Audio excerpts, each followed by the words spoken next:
Саламатсыңар балдар, бүгүнкү сабактын темасы модель жана модельдөө. Сабакка даярбызбы, барбыз? Анда сабакты баштайбыз. Бүгүнкү сабактын максаты модель жана модельдөө түшүнүгүн калыптандыра аласыңар. Бүгүнкү сабактан модельдин түрлөрүн үйрөнө аласыңар, ошондой эле модельдөөнүн себептерин окуп үйрөнөсүңөр. Анда жаңы темага кирүүдөн мурда өтүлгөн темаларды кайталап өтүлгөн темаларды кайталоо бул жаңы теманы дагы да жакшы түшүнүүгө бизге өлгөтүп берет. Бул мурдагы сабакта өтүлгөн темалардын ичинен түзүлгөн суроолор. Бул компьютердик вирус жана анын түрлөрү.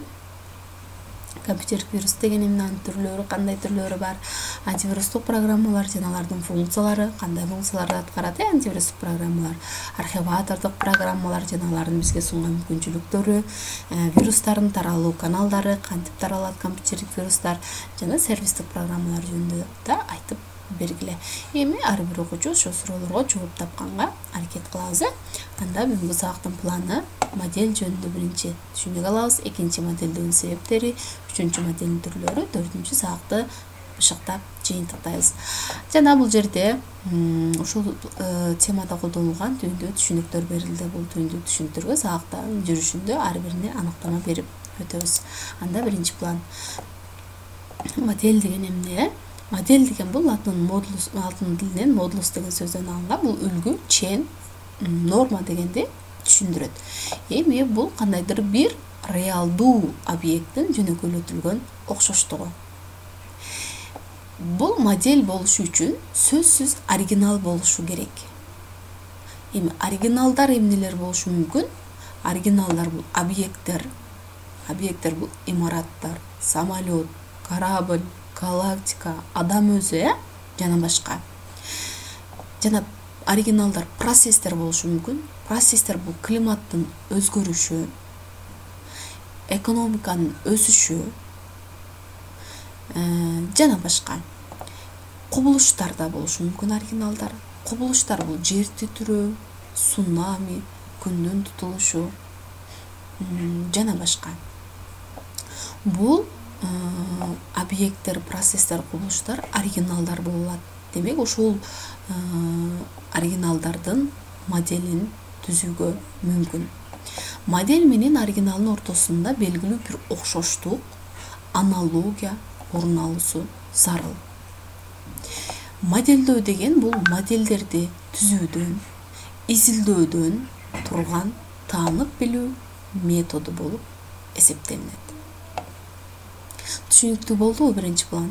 Демек, модель деген бир кандайдыр бир оригиналдар объект, процесс, кубулуштар болушу мүмкүн экен. Ушулардын кандайдыр бир жөнөкөйлөтүлгөн окшоштугу болуп эсептелинет экен. Ал эми модельдөө бул модельдерди түзүүдөн жана изилдөөдөн турган таанып билүү методу. Анда биринчи план түшүнүктүү болгон болсо, экинчи план. Эми модельдөөнүн себептери. Эмне үчүн модельдөө жүргүзөбүз? Бул биринчи себеби бул учурда, ошол оригиналдын жок болгон учурда. Ушул оригиналдын жок болушу учурда. Бул эмне, кайсыл учурда? Бул динозаврлар мисалы. Динозаврлар бул учурда жок, бирок биз динозаврдын түзүлүшүн, жашоо образын баары жөнүндө маалыматыбыз бар. Бул ошол динозаврдын моделинен алган маалыматтар болуп эсептелинет. Андан сырткары ядердик согуштун кесепеттерин изилдөө. Мисалы, ядердик бомбалоо болгон, бул согуш учурунда, экинчи дүйнөлүк согуш учурунда ядердик бомбалоо болгон. Эми ошолордун кесепеттерин, ал бүткөн окуя, ал жок азыр, ал ошонун кесепеттерин изилдөөдө бул оригинал учурда жок. Анын ошол учурда моделин түзүп алат экенбиз. Экинчи, бул оригиналдын өзүн изилдөө аябай кымбат жана коркунучтуу болгон учурда. Мисалы, самолетту же болбосо корабльды түзүүдө буларды алгач моделин түзүп алуу сөзсүз шарт. Ошол эле учурда азыр өтөбүз түрлөрүндө материалдык жана информациялык моделин түзүп алуу. Себеби бул самолет деген асманда учуучу бир объект, аны изилдөө үчүн сөзсүз анын моделин түзүп алуу зарыл. Экинчи, бул оригиналды изилдөө. аябай татаал болгон учурда ошол учурда модель түзүлөт экен. Демек бул күн системасы, күн системасын изилдөө аябай татаал. Аны үчүн сөзсүз моделин түзүп алуу керек болот экен. Андан кийин атом молекулаларды изилдөө. Бул атом молекулалар аябай мисалы майда, кичинеди. Муну изилдөөдө сөзсүз анын чоңойтулган моделин түзүп алуу аркылуу изилдөө жүргүзүлөт. Андан кийин оригиналдын кээ бир касиеттерин гана изилдөө керек болгон учурда, мисалы самолетко кандайдыр бир өң түс берүүдө, бул учурда сөзсүз самолеттун өзү керектелбейт. Анын болгону ошол өң түс краска берүүдө, мисалы анын кээ бир эле касиеттерин изилдөө керек болот. Ошол учурда да модельдөө түзүлөт. Түшүнүктүү болдубу модельдөө себептери? Демек, модельдөө себептери 4 себептен улам модельдөө жүргүзүлөт экен. Анда үчүнчү план. Үчүнчү план модельдин 2 түрү бар. Түрлөрү бул материалдык модель жана информациялык модель. 2 чоң топко бөлүнөт. Материалдык модель бул объекттин физикалык окшоштугу. Же болбосо жөнөкөй тил менен айтканда, ушундай кармап көрүүгө мүмкүн болгон модельдер. Физикалык окшоштук. Ал эми информациялык модель бул объекттин ички касиетин жана анын сырткы дүйнө менен болгон байланышын чагылдырган модель болуп эсептелет. Эми материалдык модельдерге мисалы бул топтогу модельдер мисал боло алат. Бул мисалы ракета, Ракета бул материалдык модель. Ракетанын сырткы көрүнүшү. Корабль, мисалы манекен, булар баары ошол объекттин физикалык окшоштугу. Жана аны кармап көрүүгө мүмкүн. Мисалы бул жерде глобус, жердин глобусу, ошондой эле бул жүрөктүн, адамдын жүрөгүнүн модели. Булар баары материалдык модельдерге мисал боло алат. Булардын баары ошол объекттин физикалык гана окшоштугун чагылдырып берет. Ал эми информациялык модельдерге бул мисалы бул жерде самолетту алсак, бул физикалык окшоштугу. Ал эми бул жерде бул ички касиети, самолеттун ички схемасы чагылдырылган. Бул информациялык модель. Эмки саат бул информациялык модельдерге дагы кененирээк токтолобуз. Жана бул жерде мисалы химияда силер билген бул Менделеевдин мезгилдик системасы турат. Бул дагы бир материалдык модель болуп эсептелет. Жана бул карта, дүйнөнүн картасы мисалы. Бул дагы информациялык модель болуп эсептелет.